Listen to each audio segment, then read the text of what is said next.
Good morning. Welcome to the Harry Jackson Show.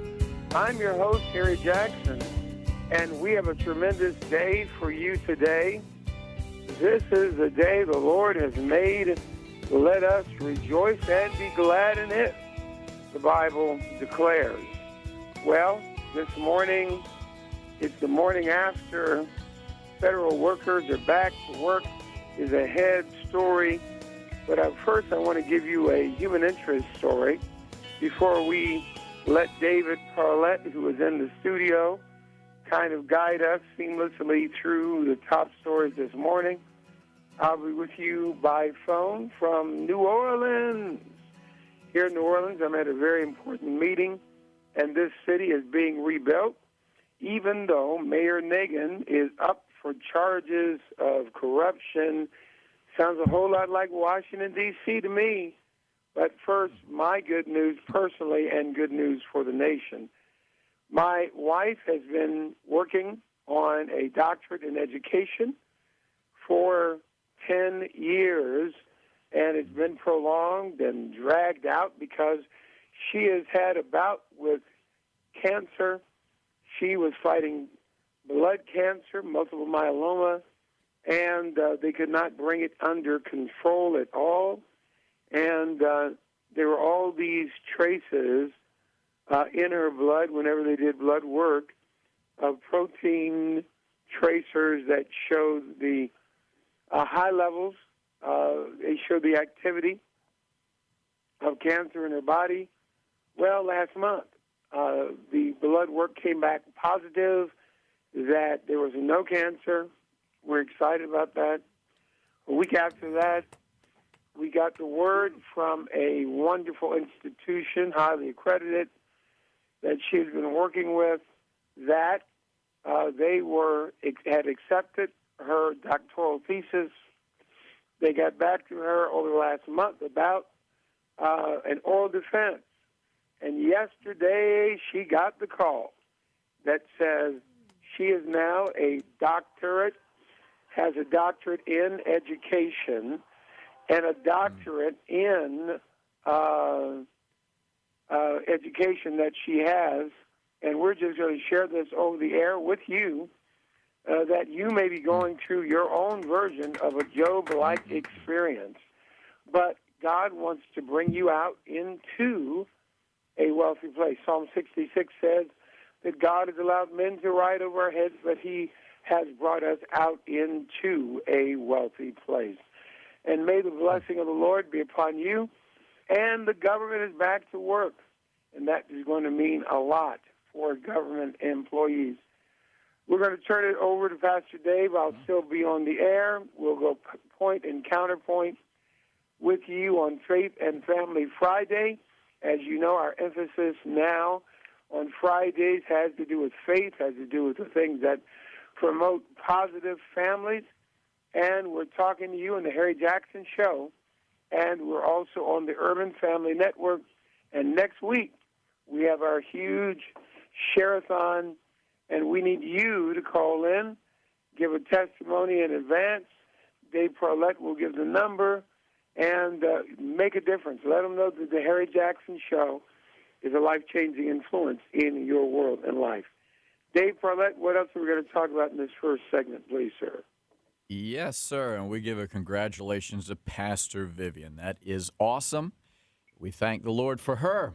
And Yes. Our share-a-thon, we'd love for you to call in with your testimonies. We'll give that number now throughout the program is 877-327-5647. Again, if you have a pen, write this down, 877-327-5647, and share your testimony how the Harry Jackson Show has made an impact upon your life. We'd love to hear your testimony.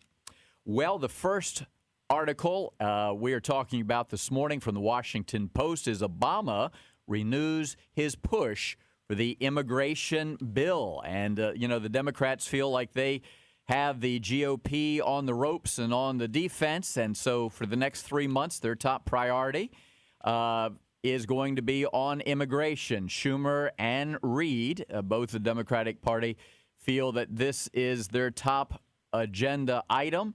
And the GOP, we know they took the brunt of the blame for the 16-day shutdown in the government. So they Right. feel they've got them on the ropes, and they're going to push this immigration bill. And the point is that Boehner is not going to back down. He feels he's not approving the Senate bill that featured a 13-year path for 12 million undocumented immigrants. So they want to take it piece by piece instead of siding with the Senate. Yeah, Dave, let me jump in there. I think the point would be, if you've got the Republicans on the rope, very often what has been done with African Americans now is a modus operandi for dealing with Hispanics and others by the Democratic Party. I'm sure they're a little bit disingenuous. They don't want to really make progress on the bill. They want to keep kicking the can down the road as they have done with the budget project and make sure that people blame the GOP for no immigration reform, and it becomes a presidential issue as well, meaning that you introduce policies that comprehensive immigration in a way that you know the GOP will not accept, and make it look like they are the party of no on not just the fiscal issues, but they're also the party of no on this justice issue that is so important to Hispanics, first-generation blacks. It is really huge with a lot of the non-white communities in the United States. And if they can play, the politics of grievance and be on the side, say, look, we're trying to work for you, but we need to get these pesky little GOP people out of the way, that's a real problem.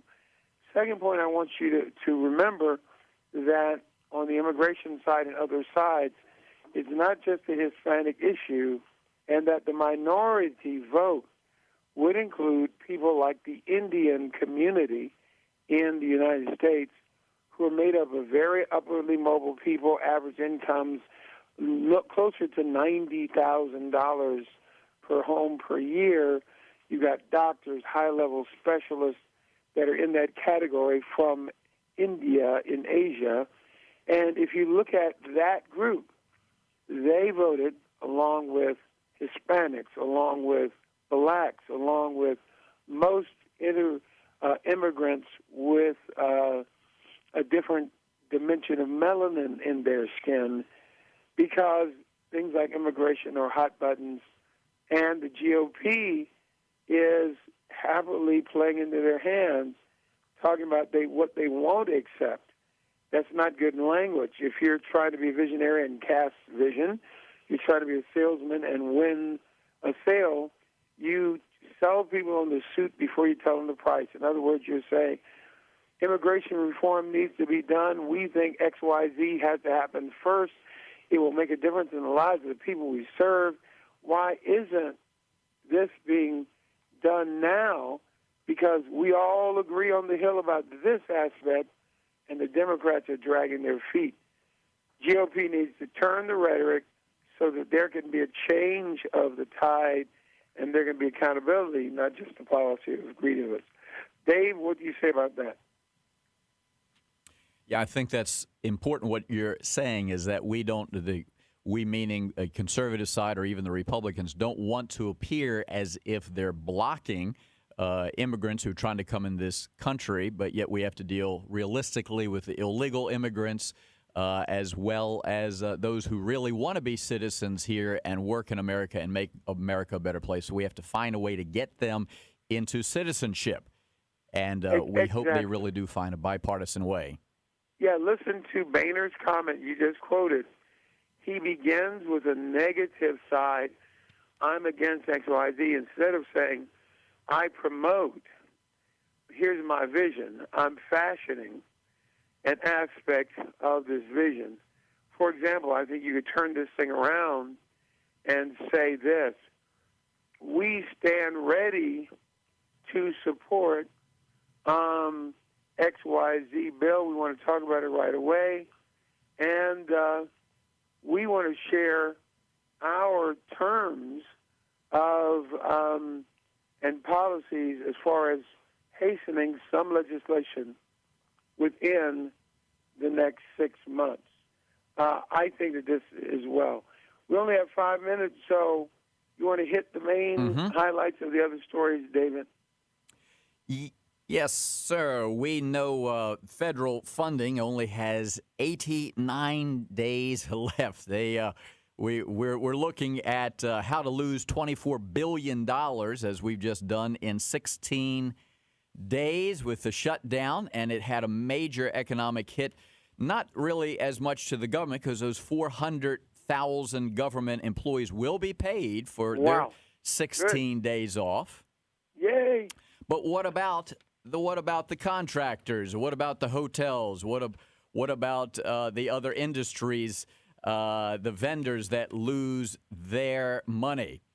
And that's a lot of money. It says here, it's an interesting, somewhat humorous, but it paints a picture. The federal government shutdown cost the economy $24 billion. That would be the equivalent of sending everyone in Raleigh, North Carolina to Harvard for 1 year. As if they wanted to go. I've been there. It's not that and we know you would like that. $24 billion also looks like if you buy someone or buy everyone in Dallas a 2014 Toyota Corolla. That's $24 billion. That's awesome. So that gives an insight into the impact that this 16-day shutdown has had. It's taken a major hit on companies that laid off hundreds of thousands of people that will never get paid these back wages. Hey, Dave, if we were going to give away a car, we might as well want to make it a Ford product as opposed to Toyota. I just want to get you politically correct. We are for immigration, but we need to watch how we do international trade. We only have 3 minutes left. Let's look at Homeland Security. Jay Johnson is being put forth as our dear president's choice to be in a major political role in our government. And the scary thing about him, especially, is cybersecurity, but also he was the voice of don't ask, don't tell. That's one of his major accomplishments. We who believe Faith and Family on Faith and Family Friday are concerned that, this is sort of like putting Count Dracula in charge of the blood bank. I mean, we're going to have some problems up in here. What do you think, Dave Barlett? I'm for sorry. Sure. My vivid imagination. Right. That's very vivid, Bishop. You paint a picture that we will not forget. And if this is his specialty, is that really he doesn't have a whole lot of Homeland Security background, is what I have heard. But his main appeal, or the one thing he's accomplished, is repealing the Don't Ask, Don't Tell, banning the openly gay servicemen. That doesn't sound like that's the man that you want to put in charge of Homeland Security.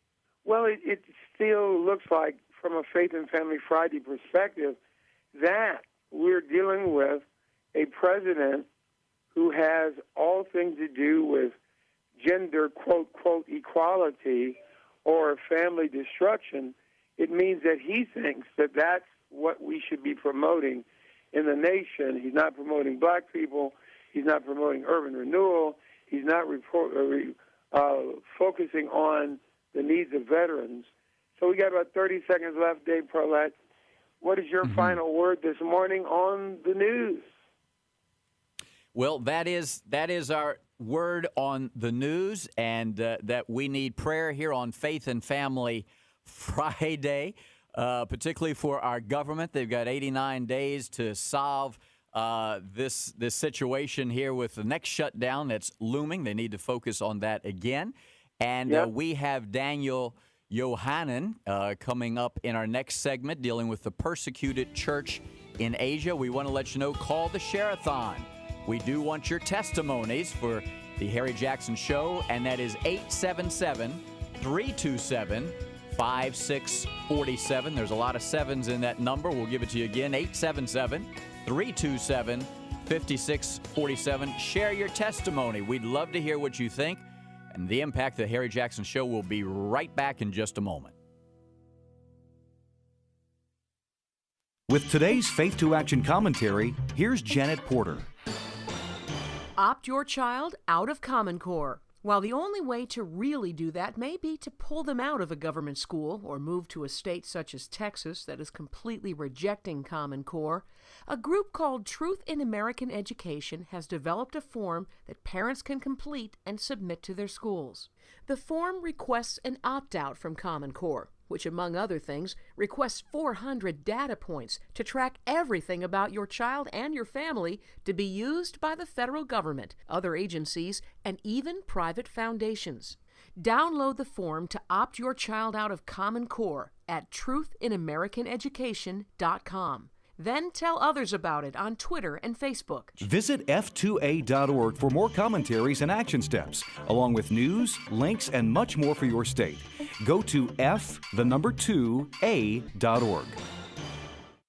For 2,000 years, Jesus has been judged by how well his followers have imitated him. And sometimes they've made a terrible mess. Even the best of his followers has lived the lifestyle of Jesus imperfectly. And that's given people a reason not to follow Jesus themselves. You may be one of those. You've seen the hypocrites and the confusing divisions. There have been so many wrongs committed in the name of Christ. You may have been personally wounded by a Christian. But none of that was from Jesus. Jesus said, "Follow me." He didn't say, "Follow my followers, my leaders, or my religion." Jesus died in your place for all of your sins. He rose from the dead and offers you forgiveness and eternal life. If your trust is in anything other than Jesus, you're hanging on to something that simply will not save you. Only Jesus can do that. Will you follow Jesus? To learn more, call 888-NEED-HIM. That's 888-NEED-HIM, or visit needhim.org.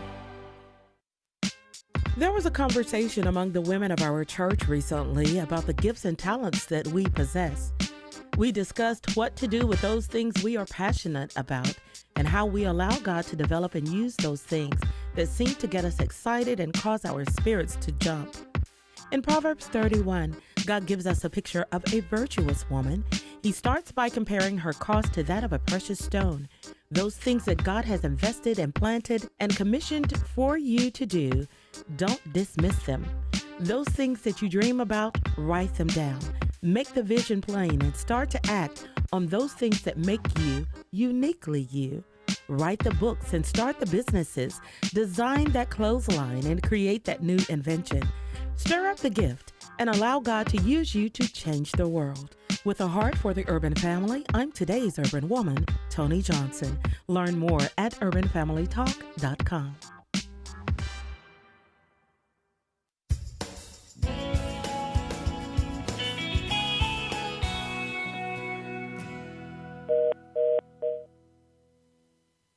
All right, welcome back to the Harry Jackson Show, and we're back for our second segment. We're going to be talking to Reverend Danny, or Daniel Yohannan, and he's the Vice President of Gospel for Asia. Our faith and family topic today on Friday is dealing with the persecuted church in Asia.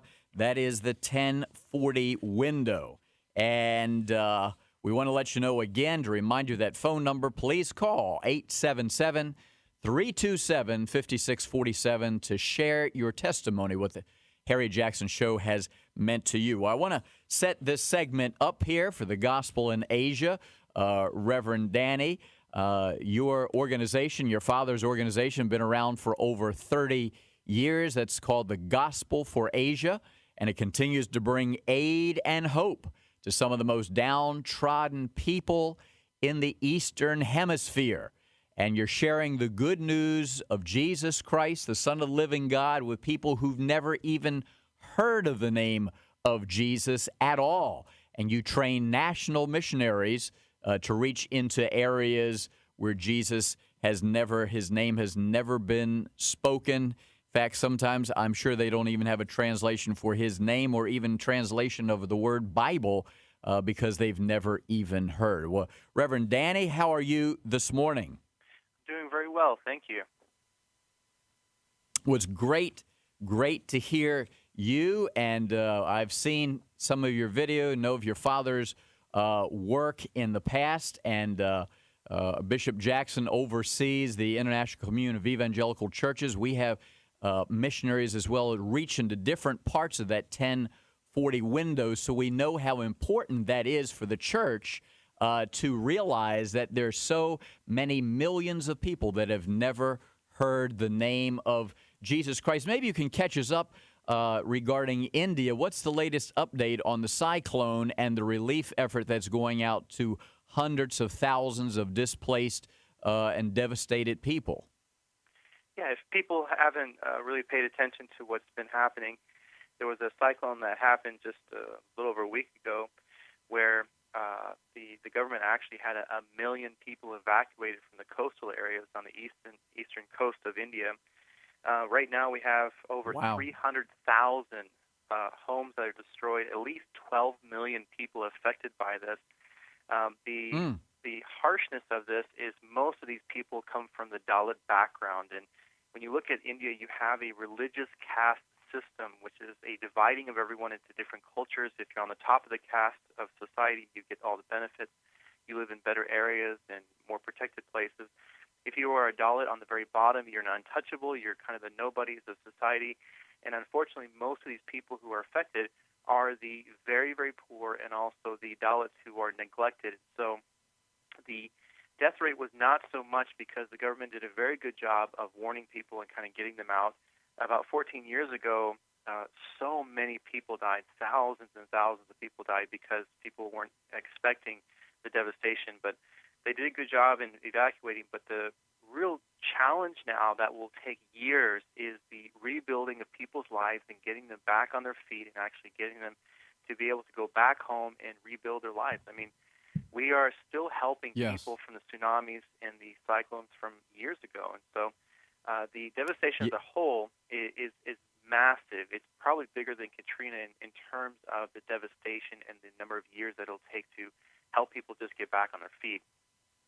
Well, you might be able to help us understand a little bit more about India in this 1040 window. I've been over to India, spent a couple months in India. It's now been 22 years ago, back in the early 90s, to teach Bible college students the book of Romans and some of the Bible, and they had translators for us in dealing with counseling. But we know this is a very devastated part of the world. And what I particularly noticed were even the religion there. They let the animals, they walk wherever they want to walk. So even when we tried to drive in these streets that really are not streets, they're just dirt, very little asphalt, potholes, dead people. I saw a dead person laying in the road of hundreds of thousands of little tiny vehicles and water buffaloes. We had to actually drive around the water buffaloes and the goats and the animals. So it's a very strange world, and no bathrooms in the street. Men would just stand on the side, and we can say they're urinating on the trees, open sewage. It's a horrible situation, that part of the world, because the name of Jesus has not been promoted. In fact, you can lose your life for talking about Jesus, at least the days I were there. Tell us a little bit more about India and even the place of a Christian or a woman, or tell us a little bit more about the persecution. Well, India is a land of extremes. Like I mentioned, you have the very, very rich and the very poor living side by side. You have extremely wealthy buildings and business owners living next to the slums. In fact, you've got five-star hotels that just dump the extra food out, the wasted trash out, and then the poor come and actually collect what they could. But India's got a very rich culture, thousands of years of culture. You find that India's mentioned in the book of Esther. You have just an incredible history of kings and buildings and structure, the Taj Mahal. And so on one hand, you have an incredible just country with a deep, deep history. On the other hand, you got some things that are very dark, and a lot of it has to do with religion. And where Christ is not proclaimed, or where Christ has not renewed people's minds and given them a purpose, you find that there's just absolute darkness. What most people don't realize is Thomas, the disciple of Christ, came in AD 52 and actually planted 7 churches along the coast in South India before he was martyred. One of those churches was actually in my father's village, and so my father's village has 2,000 years of Christian history. And so it's pretty incredible what God has done by bringing the light into the country, but the reality is there's still 500,000 villages in North India, just that one country, that still has no Christian witness. Oftentimes we'll walk into villages and we'll ask someone, "Excuse me, do you know Jesus Christ?" And the person will say, "My family's here, my friends are here, my relatives are here. Your friend Jesus isn't here. Check the next village down the road. I'm sure your friend Jesus will be there."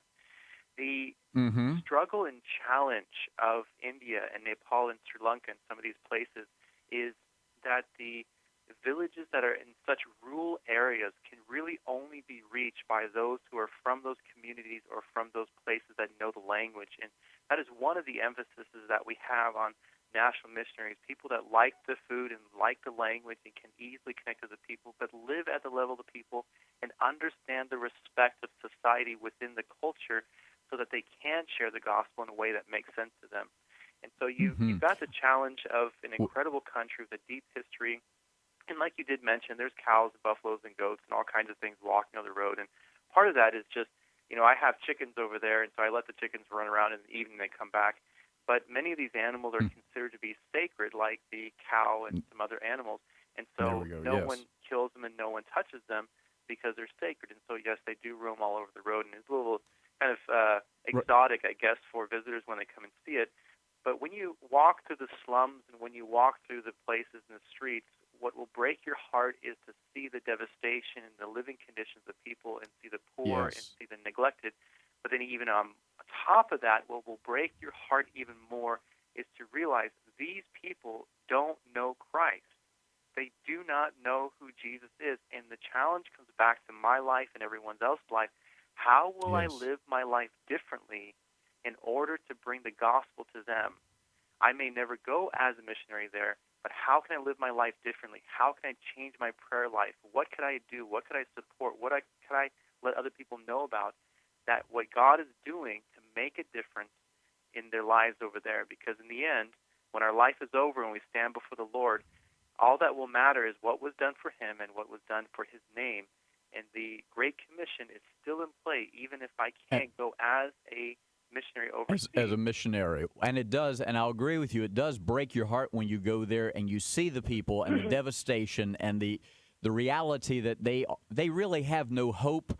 So if you could tell us, what does it mean if you become a Christian, if you take Jesus in your heart? Is there a certain level of persecution that Christians go through over in India to transfer from their current religious position to inviting Jesus into their hearts? Because I know that your goal is to share the gospel with the lost people in this 1040 window. Yeah, what most people don't realize, if someone doesn't know the 1040 window, if you look at the map of Asia, it's a latitude 10 and 40. It's this rectangular block that goes from northern parts of Africa all the way to Japan, up into Russia, and then down past India. That place identifies the countries that are least evangelized by the gospel, the least amount of missionaries go there, the least amount of missions resourced. Also, about 80% of those countries are closed for outsiders to come in as missionaries. And so it's basically just a forgotten world of people, but it has the most unreached people groups in there, and India is the country with the most unreached people groups. So tell us about the persecution that goes on for Christians. The persecution, when you become a Christian or a believer, you decide to follow Christ, you step into that knowing that persecution is with it. It's basically what Jesus said. You follow me, and He'll lead you to the cross, basically. Over here, one of the biggest differences between East and West is over here, it may change what you do on Sunday. Over there, it changes your entire life because your purpose is completely changed. Let me give you an example. If you're an upper caste Brahmin and you become a Christian, you are treated as a Dalit. You are treated as low caste.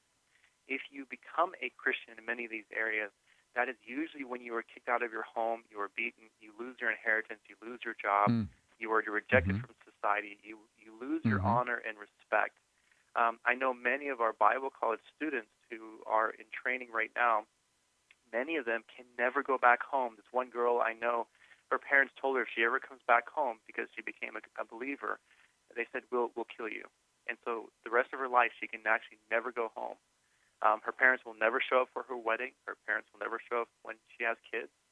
She can never go home and for so any holidays. she knows that when she invites Jesus into her heart, she automatically knows that she will be persecuted and rejected by her family and friends. So they have to really count the cost over in India when they accept Jesus as their Lord, as opposed to someone here in America. I think we can go to church and then leave the church. You go out in the parking lot on Sunday. We kind of pick and choose what we like about the Bible, what we like about the message, and then we may mature at a much slower rate here, where in India, when you get saved, you know you're going to be persecuted, you're going to be rejected by society, and you got to grow up pretty quick in your faith in Jesus. Would that be a true statement? It's a true statement. It's much harder to live an authentic Christian life here in America because there's nothing that rivals your Christian life. We are blessed and privileged to have a Christian underlining culture, even though we are postmodern, post-Christian. And I mean, you have evidence of people kind of benefiting from a Christian worldview underlying the culture. Over there, it's a pagan worldview, and so you don't have that benefit. And so, for example, a little over a year and a half ago, we had severe persecution in the state of Orissa. Mobs came in, and they were going house to house, village by village, looking for Christians and pastors to basically kill them. And thousands of these Christians were fleeing into the forest to hide for a couple of weeks. And sometimes the husband would run in one direction, the wife and the kids would run another direction, and each of them would not know if the other was alive. And I talked to this man who was sharing his testimony, his personal experience with me, and here he explains to me that he watched his brother-in-law die in front of him and be murdered because he would not deny Christ. And the people asked his brother-in-law, says, will you deny Christ? He said, no way. And in front of his wife and kids and his brother-in-law, they took a knife and gutted him from the stomach all the way up to his chest like you would gut a deer. And then he dies in a pool of blood simply because he would not deny Christ. And here he's a believer for maybe 3 or 4 years. I don't even know if he's even read the Bible all the way through. And yet he has that kind of faith to be able to stand even in the face of persecution. And the reason is, when you are a person of a different faith, your entire objective is to find the forgiveness of sins. There was a lady who was on the side of the river. And we just have another moment here. And what we just want to share also, that your organization is under the financial accountability, the ECFA, and we want to know how people can contact you and how they could give to your organization, the Gospel for Asia. And so tell us just for a moment. We've got less than a minute now. Yeah, the best way to get in contact with us or to learn more, like what you talked about, the persecution or cyclone or anything else, the different ministries, is to go to roadtoreality.org or call 866-WIN-ASIA. So say that again, Road to Reality. Road to Reality. And that is now I'm sorry, go ahead, say it again. Yeah, roadtoreality.org. And then the phone number is 866-WIN-ASIA. Very good. You have a tremendous work there, seeing the work of your father and yourself. And how many people are you currently reaching, particularly kids? I know that's important because kids impact parents, and whole families can come to the saving knowledge of Jesus. How many people are you reaching in that area of the world, in India? Yeah. I mean, right now with the kids, like you mentioned about the Bridge of Hope Ministries, what you mentioned, the ability to help these kids be able to go to school for the very first time. We helped about 67,000 kids, but our dream is to see 500,000 kids helped. Wow, that is amazing. We congratulate you for the years of labor, over 30 years of ministry, the Gospel for Asia. And we thank God for you sharing the good news of Jesus Christ. We'll be right back in just a moment. Stay tuned for more of the Harry Jackson Show. Back to Genesis with Dr. John Morris, scientist with the Institute for Creation Research. Dr. Morris, we know that plants release their seeds to obviously regenerate, but how do they know when to do this? Chris, plants don't know anything. They don't even have a brain. But plants are able to do marvelous things in response to stimuli from the environment. And here's an example. Certain fibers in pine cones are so sensitive to humidity that they actually change shape when it dries out, allowing the cone to open and release the seeds. Everything about the plant is produced and governed by information in the genetic code, or the DNA. God, the designer, built it this way and wrote the code in such a way that the plant could respond to various stimuli. Chris, to think that this all happened by random chance is not a legitimate explanation. It all needed a creator, and that creator is revealed back in Genesis. Thanks, Dr. Morris. For more info on Genesis, visit us on the web at www.icr.org. Dr. Tony Evans says our earthly problems grow out of spiritual battles taking place behind the scenes of our lives. So how do we fight what we can't see? He explains as he brings us the alternative view. Ephesians chapter 1, verse 3. Blessed be the God and Father of our Lord Jesus Christ, who has blessed us with every spiritual blessing, guess where? In the heavenly places. It says God the Father is in the heavenly places, but notice what else it says. It says your blessings are in the heavenly places. Now, if you and I are in a war, and we need blessing to win the war, and the blessings that we need to win are with the Father who's over the war, and the blessings that we need to win are with the Father who's in heavenly places. If you don't know how to get to heavenly places, you don't know how to get to the blessings to get the help to help you to win the war on earthly places. Let's look at what else is in heavenly places. Chapter 2, verse 6. And God has raised us, Christians, up with him and seated us with him in heavenly places in Christ. He says that when you accepted Christ, you were transported to another zone. And so as we learn about how heavenly places operate, now you can take control of earthly results because you can take control of the heavenly beings causing your earthly problems. If you only see where you are physically and never understand where you're supposed to be spiritually, you'll never be able to win the battle of spiritual warfare. Get the big picture of the battle going on behind the scenes of your life. Request a copy of Dr. Evans' book, Victory in Spiritual Warfare, and pray about passing these important concepts on to the people in your church or study group. We have prepackaged Bible studies, study guides, everything you need. Visit us at tonyevans.org for details. That's tonyevans.org. You've been listening to The Alternative View.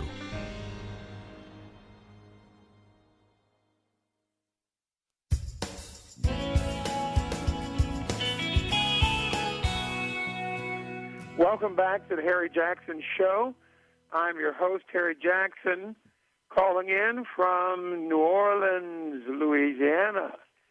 And New Orleans is in a place of rebuilding physically. We're at an amazing hotel here right downtown. We're blessed to see Bourbon Street, which, Pastor Dave, you may want to call Sin City down here. But it is amazing how much has been redone. Also, it's amazing that Mayor Nagin is up on corruption charges right now. And we have this city that, similar to Washington, D.C., has all kind of potential, but all kinds of problems. The last segment, I'm going to ask for your emphasis and summary in a second, Pastor Dave. The last segment we talked about India. It's important for our friends to know that we are active in India as well through the International Communion of Evangelical Churches. I'm a citing bishop. We have 1,200 churches approximately around the world. One of our branches in diocese led by J. Allen Neal has in India and Sri Lanka numbers of churches, numbers of orphanages. We also are touching children. Also, Dr. Patricia Bailey-Jones, one of our missionary women who has spent a lot of time on the field, has gone in the 1040 window behind the dangerous places and lines. And as a woman of color, she has received, she is not seen as some antagonistic preacher, but rather in a Mother Teresa-like stance. She has become a missionary to those who are without. Most recently, she was in Asia. She was in parts of Thailand and various places where in the Sudan,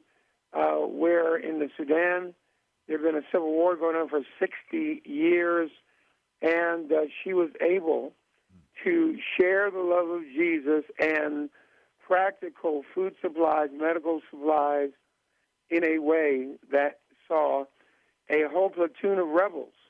And one evening, as she just talked about the Lord, come to Christ. It's an amazing thing. Dave Parlett, what is the difference between the Indian value of life and America? And then I'm going to want to ask you how they don't have anything like welfare and what that means to the culture. We need some government help, not government control. How's India different than America? Yes, there's certainly no real value for life because they believe in the reincarnation. So if you die, as I had seen people die in India when I was there, Bishop, back in 1991 when you sent me over there, and I thank you that you gave me a two-way ticket to come back, thank God, for America. But seeing the devastation there in India, they have no value for life, so dead people could lay in the streets. They simply would cover them over, knowing they can come back. Maybe they can come back as a cat or as a dog or some other animal, or maybe, depending on how they live their life, they could come to a higher life form. So they have no real value for life, particularly for women, particularly for lower caste. And if you're a Christian, only the Lord could help you because they will persecute you, and you're certainly asking for a death warrant on your life in that area because there's such a low percentage of people, Christians, maybe 1%, it may be higher, maybe 2% of the population are Christians. And so you are guaranteeing persecution in your life. And no monies, as far as most people, right. They say a high percentage are making $1 a day. And a third of their population may be making less than $1 a day. They scrape the sewer. That's part of their work, and they pay their debts over and over again because they're uneducated. They don't know really what they're agreeing to. It's just a life of bondage and slavery. So when they hear Jesus, wow, what a different life and future and destiny they have, and they many times accept Jesus and knowing they will receive persecution as well.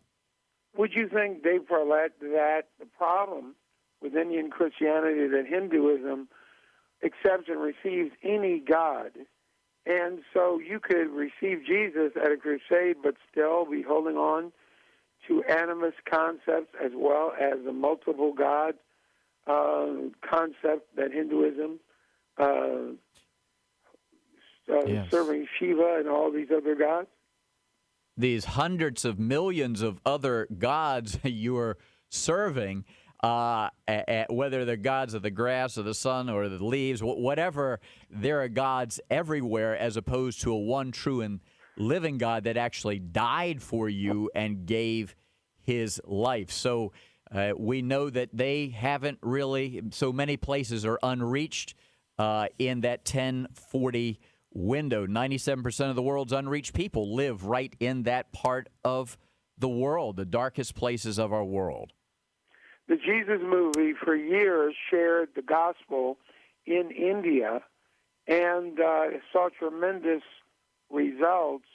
But when you're dealing with fastest growing next to China population base, there really is an ongoing need to reach both Hindus and Muslims in that context, wouldn't you say? Oh, absolutely. There are, of course, billions of people that live in that part of the world that don't know. As even our friend was saying, Pastor Danny, he was saying there are 500,000 villages in India alone That's a lot of villages that have never heard of Jesus, and then 80,000 people die every day without knowing the love that Jesus Christ can bring them. So it's an important area of the world to reach. Going north in India means you will hit more Muslim and Hindu resistance. The south and central of India has had more of a Christian influence.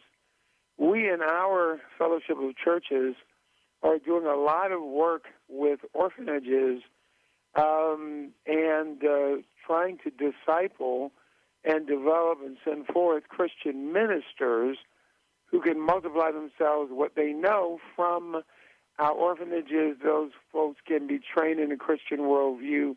Some will be called to preach the gospel, replicate themselves in the culture. I want to convey to our listening folk that they can reach out to the hopeconnection.org. They can also look at a website called icechurches.org and ICE Churches, ICE Churches, that stands for the International Communion of Evangelical Churches. We don't often toot our horn that way, but we're active in 1040 window. We have a network of fellowship of churches. You hear us on the air. We also want to remind people that next week there's going to be a share-a-thon that is going to help us stay on the air as a way of letting the world know that they can be changed, transformed, and by a Christian worldview, and they can support international missions.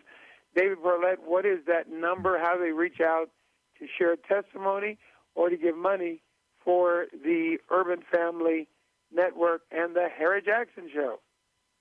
The Harry Jackson Show. To share your testimony of the impact of the Harry Jackson Show, please call this number, 877-327-5647. I'll give this again, 877-327-5647, and share your testimony of the life-changing impact the Harry Jackson Show has meant to you as we listen every day.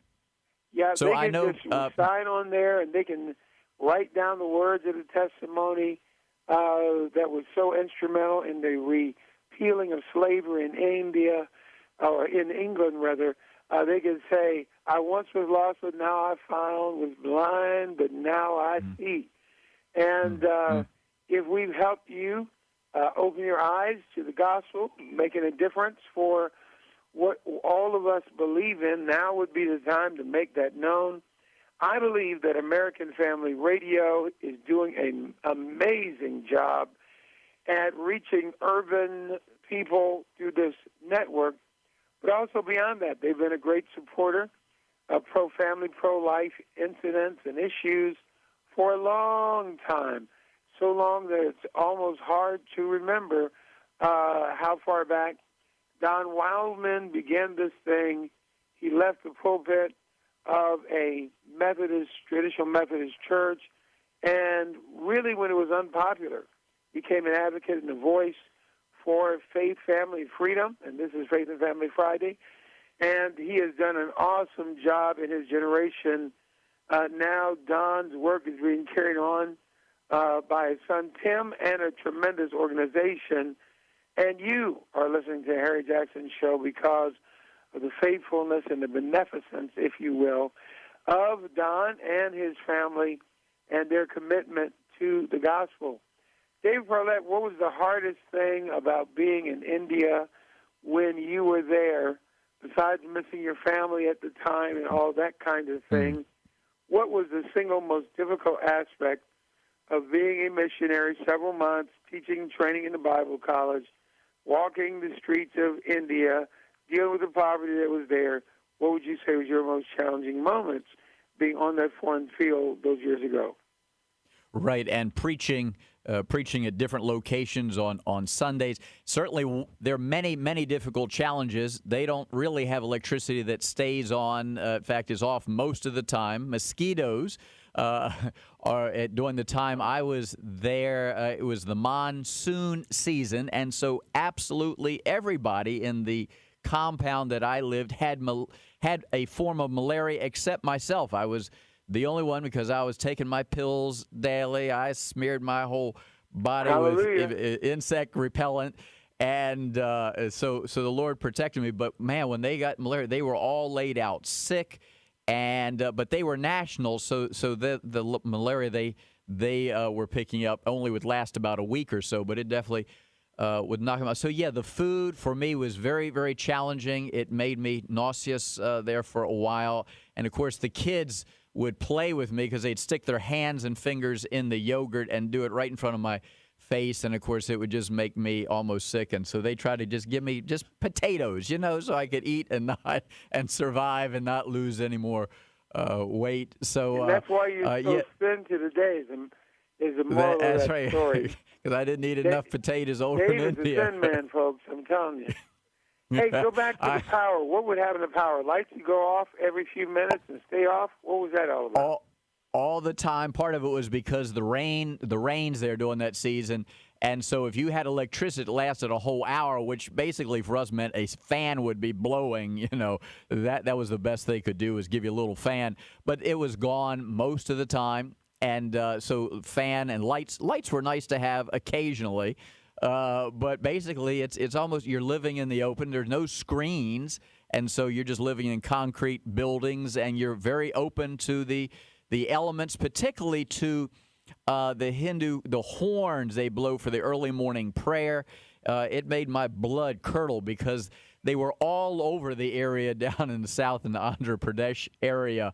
And you just, the Muslim and Hindu influence were so very, very strong. And you just saw the violence. Everything was dirt. I mean, there's very little bit of asphalt anywhere.